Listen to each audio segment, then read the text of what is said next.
They had watched him for a long time, though perhaps not as closely as they thought. There was a calm about him that could be mistaken for emptiness, and yet it was not emptiness at all. It was something deeper, something steady, something that refused to be disturbed even when the world around him seemed to crumble. They could see the edges of his life fraying, the small threads of comfort and familiarity slipping one by one, and still he did not cry out, not in anger, not in complaint, not even in sorrow. It was a strange thing to watch, really, how a man could lose so much and yet carry himself as though the weight had not touched him at all. Did he not feel the emptiness? Did he not sense the quiet ache of loss creeping into the corners of his days? Surely he did. He could not be without feeling, for feeling was the first spark of life. And yet he spoke little, almost nothing, letting the world speak its noise around him, while he listened to the soft hum of his own thoughts. They wondered, sometimes, if he even noticed what was slipping away. The house, the belongings, the simple routines that made days predictable, they all seemed to unravel, one thin thread at a time. And still he sat quietly, as if observing not just the world, but himself within it. There was a certain clarity in that silence, a reflection that others could not see unless they too had stopped, had paused, had waited long enough to notice the stillness between the moments. It was not that he had no fear. They imagined he did, as anyone would. But fear can have many faces, and sometimes it wears the calmest mask. It can sit quietly beside you, and if you are patient, it teaches you something. Perhaps that is what he had learned. Perhaps he had seen that to speak before understanding, to act before seeing clearly, would only scatter the fragments of what remained even further. So he waited. He waited in silence, and in that waiting he discovered the shape of his own endurance. There were moments when they could feel the tension coiling beneath his stillness. The world seemed to press against him, as if trying to force him to bend or break. A harsh word here, a sharp glance there, small cruelties tucked into ordinary conversations. And yet he did not respond. Not with anger, not with resentment.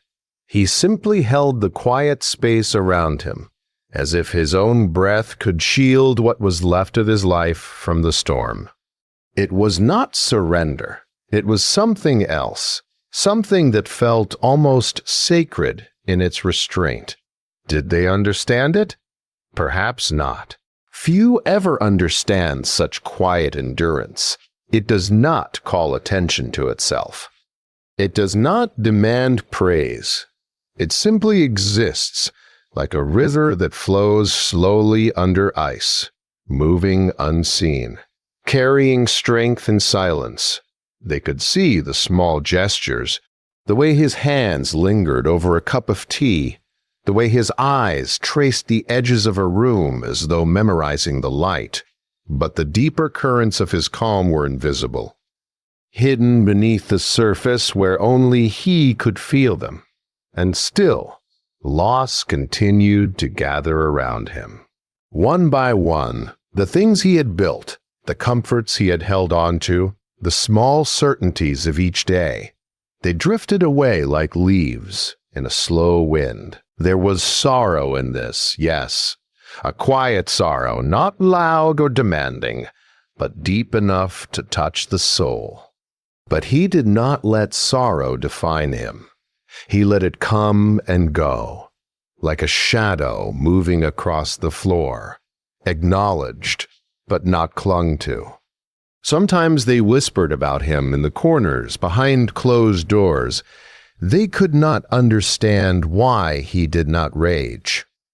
They could not understand why he did not call attention to himself, and perhaps he did not wish to be understood. Perhaps understanding was not the point. Perhaps there was a wisdom in sitting still, in letting the world reveal itself, in allowing loss to teach rather than to wound. He was quiet, yes, but there was nothing weak in his quiet. It was not an absence of strength. It was strength itself, shaped not in the harshness of reaction, but in the gentle steadiness of presence. He was there, fully there, even as the world shifted and fell away. And in that presence he found something others could not see. A small, steadfast center. An inner room where nothing could touch him unless he allowed it. And so they watched, often puzzled, sometimes frustrated. Why did he not fight? Why did he not demand what was his? And yet, if they looked closely, they might have seen that the fight was not in words or in actions, but in the calm resistance of the soul itself. A fight that did not seek victory, but preservation. A fight that did not shout, but breathed. A fight that quietly held the world at bay, while the man learned the language of patience, of endurance, of the subtle power that comes not from taking, but from holding oneself intact in the face of all that would undo them. They could not know, and perhaps they never would, but for him, that quiet loss, that slow unraveling of the world around him, became a teacher. And in listening, in watching, in feeling the small pulse of life beneath the weight, he began to understand something that could not be taken away, that even in loss, even in silence, there was a depth to the human spirit that could never be measured by what was gone. Sometimes, when no one was watching at all, he would close his eyes and breathe slowly, and for a single perfect moment, he felt whole. Not because he had anything left in the world, but because he had not lost himself.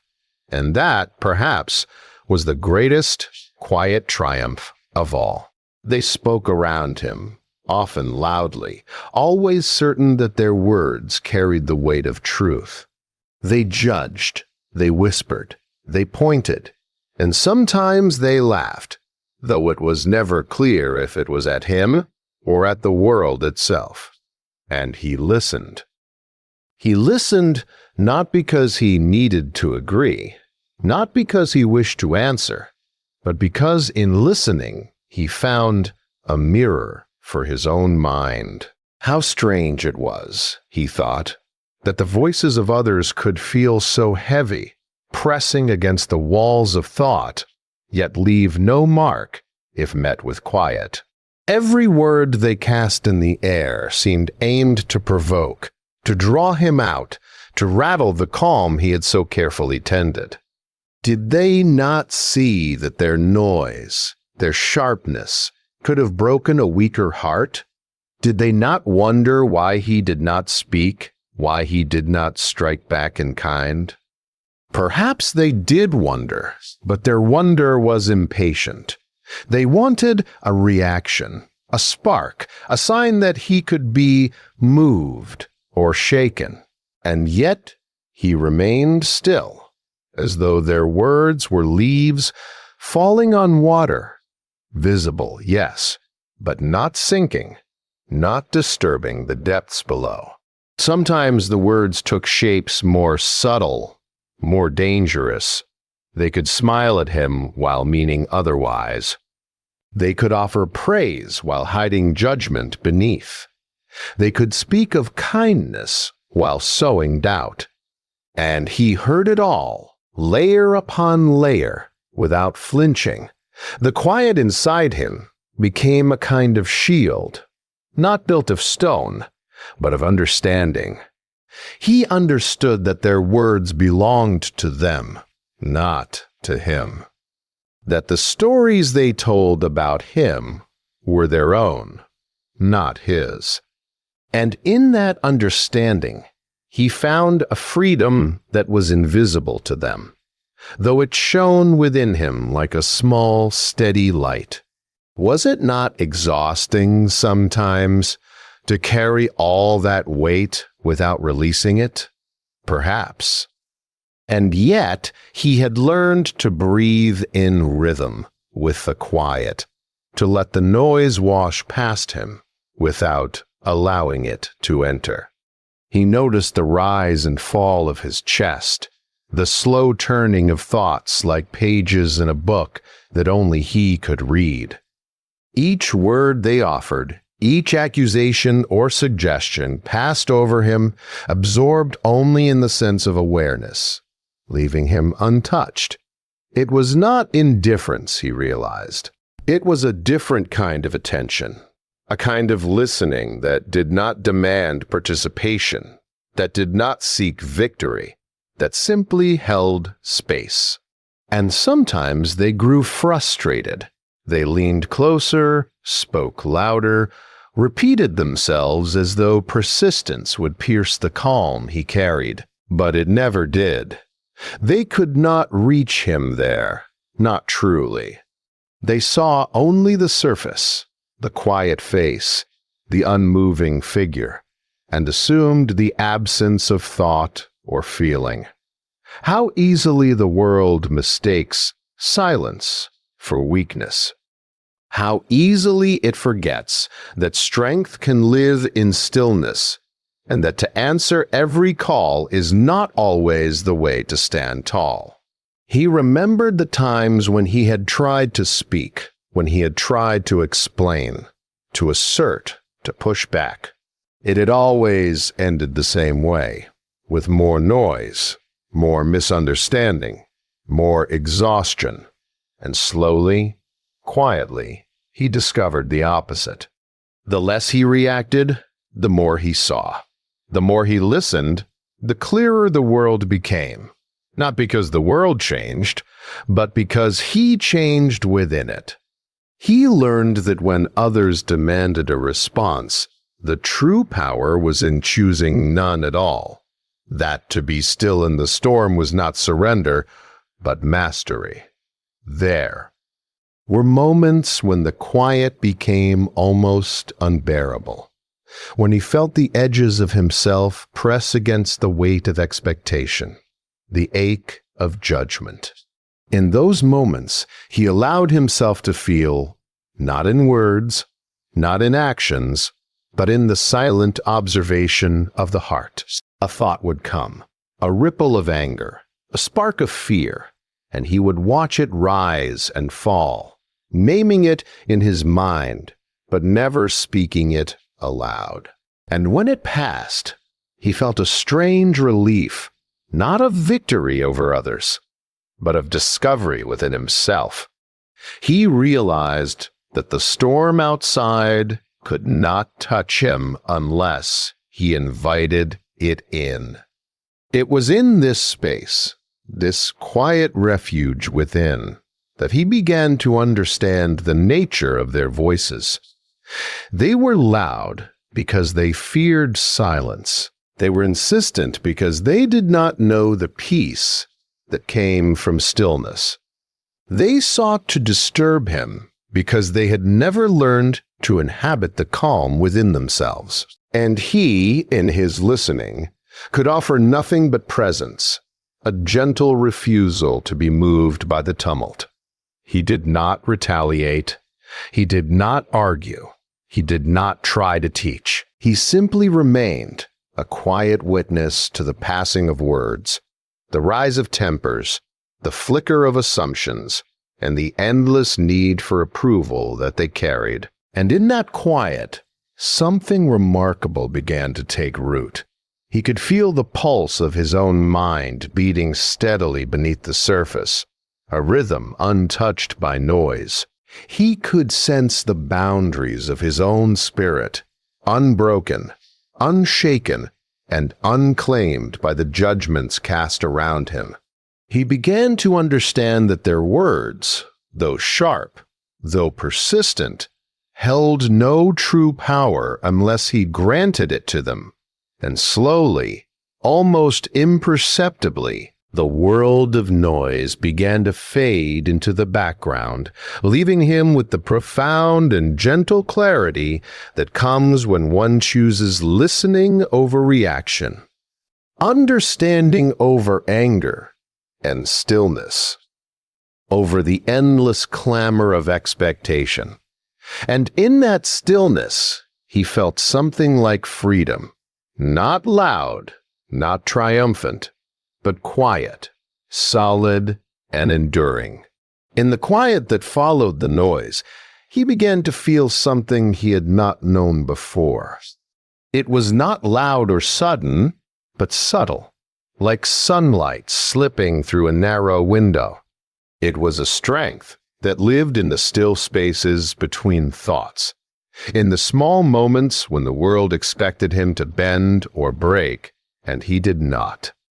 They could not see it, for it was not a gesture or a word, but a presence, a calm rooted deep inside him. And yet, it was as real as the air he breathed, as steady as the rhythm of his own heart. He noticed it first in small ways, when they pressed, when they questioned, when they sought to pull him into anger or despair. He felt a pause inside him, a quiet space where nothing could intrude. A question would rise: why do I not feel as they expect? And then another, gentler, asking, why should I? He realized that their judgments, their urgencies, their insistence could touch nothing that he did not allow. In that understanding, he began to feel the shape of his own power, soft and steady, invisible yet unshakable. It was not the kind of strength that could be seen in victory or measured in numbers. It did not demand recognition or applause. It did not strike outward. Instead, it grew quietly, like roots beneath the earth, spreading in silence until it touched every part of him. He felt it in the way he carried himself, in the calm of his breathing, in the patience that had once seemed to him a burden, but now felt like a gift. It was the power to remain himself, even when the world tried to pull him apart. He began to understand that this strength had been there all along, waiting beneath the surface of fear and doubt, waiting beneath the noise and the loss. Perhaps it had always been his, but he had never needed it until now. And now, in the stillness, he could feel it everywhere, in the quiet sway of the branches outside, in the soft rhythm of his own footsteps, in the slow turning of days that no one else noticed. It was simple, unadorned, yet it carried him through moments that might have undone a lesser spirit. They continued to speak, to judge, to question, and sometimes he felt the faint pull of old impulses, the desire to argue, to defend, to show that he was not weak. But the deeper voice inside him, the one that had grown in silence, held him back.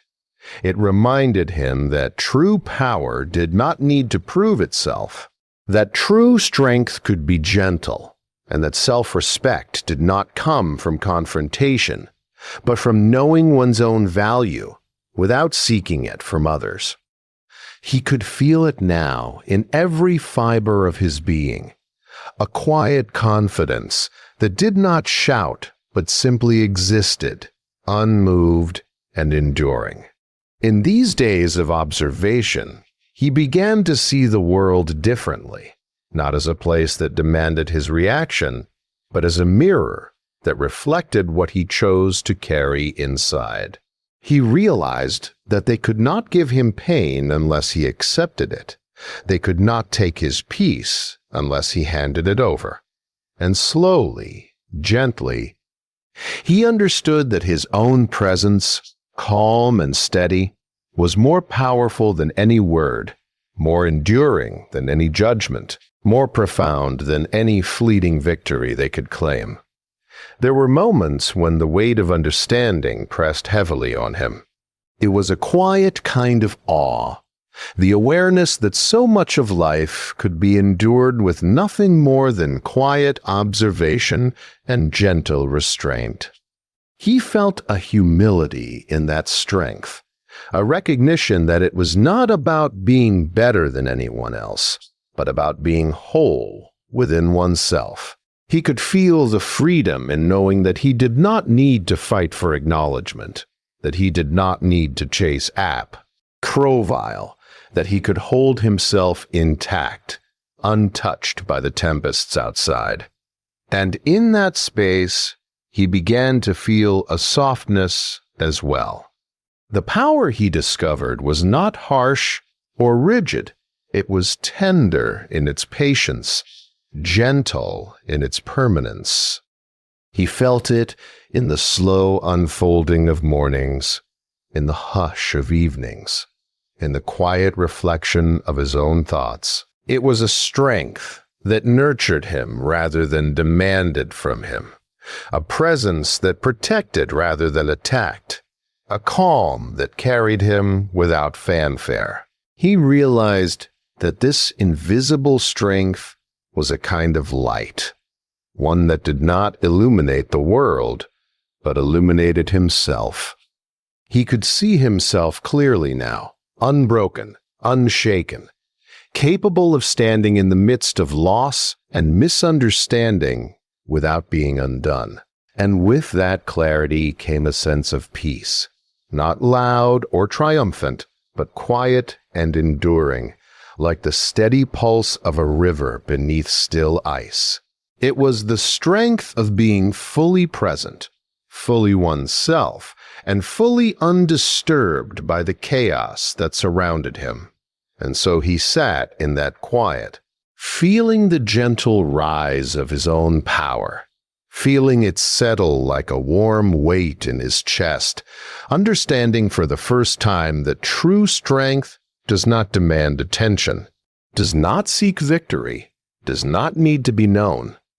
It simply is, and in that quiet presence, he began to smile softly, not for the world, not for their understanding, but for himself, in the knowledge that he had discovered the deepest strength of all, the power to remain whole, serene, and quietly unshakable, no matter what passed beyond the walls of his own stillness. When he finally looked around, he noticed how little the world could reach him now. They had spoken, they had judged, they had tried to stir him. Yet here he was, unshaken. It was not because he had more than before, or because the losses had somehow faded, but because he had chosen a path through them. There was a simplicity in that choice, almost invisible, yet it carried him farther than any loud action ever could. He realized that a life lived in quiet understanding was not empty, but full in ways that others rarely notice. He felt it first as a lightness, subtle, almost imperceptible, like a slow breath that had been held for too long and was now finally released. He could sit in a room with nothing but the walls around him and feel complete. The absence of chaos outside mirrored a fullness inside, a completeness that no noise could touch. They might not have understood, and perhaps they never would. But that no longer mattered. Their expectations, their demands, Their attempts to provoke could only reach him if he allowed them, and he no longer did. In the quiet, he discovered self-respect that had no need for applause or recognition. It was gentle, steady, and entirely his own. He could feel it in the way he held himself, in the ease of his movements, in the calm of his gaze. He did not seek to convince anyone, nor to explain the depth of what he had found. It was enough to know it for himself. The world could continue in its clamor, but inside he had carved a space that was untouched, sacred in its quiet simplicity. He smiled sometimes, softly, not because he was joyful in the way the world might understand, but because he had found a place where loss and noise could no longer disturb him.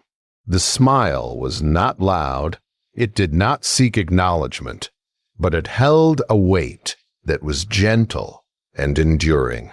He understood that true calm is not found in absence of difficulty, but in presence of oneself.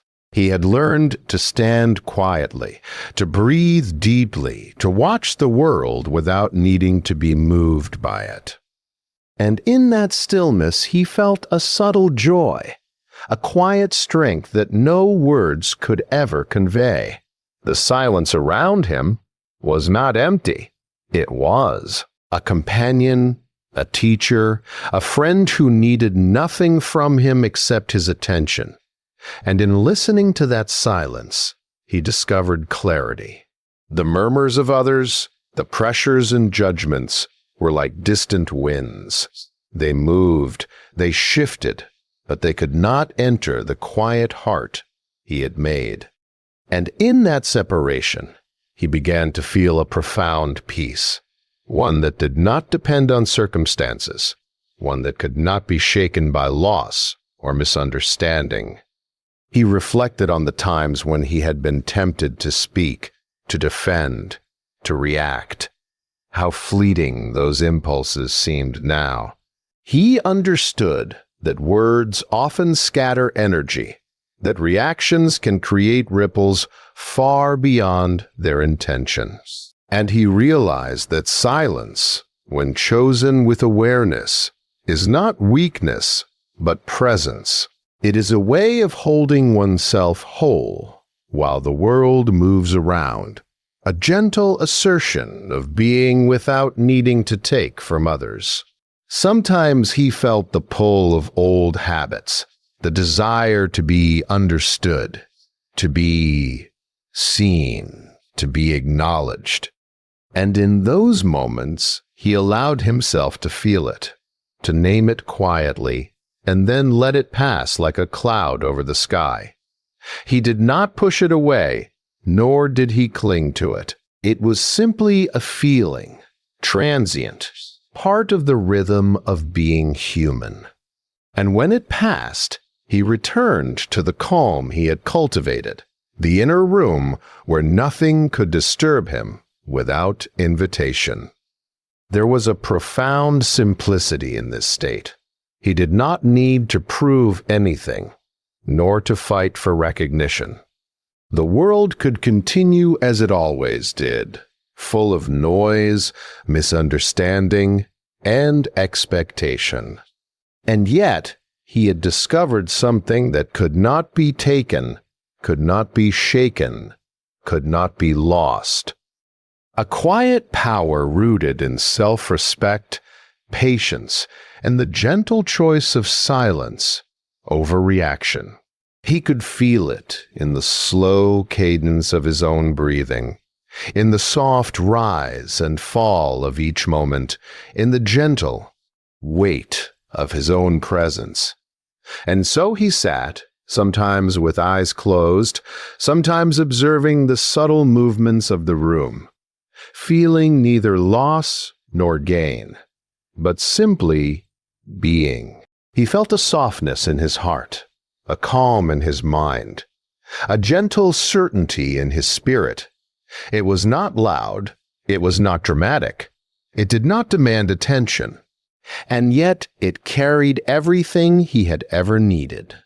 It was the quiet strength of a man who had faced the world, faced himself, and found that he could smile even when everything seemed to fall away. In that gentle smile, there was no triumph, no show of power, only a quiet acknowledgement of what had been learned. That inner calm, chosen carefully and nurtured steadily, is more enduring than noise, more sustaining than victory, more profound than any fleeting recognition from others. And in that knowledge, he rested, fully present, fully himself, quietly at peace, carrying a strength that needed no witness, no applause, no explanation. Only the serene awareness of his own heart.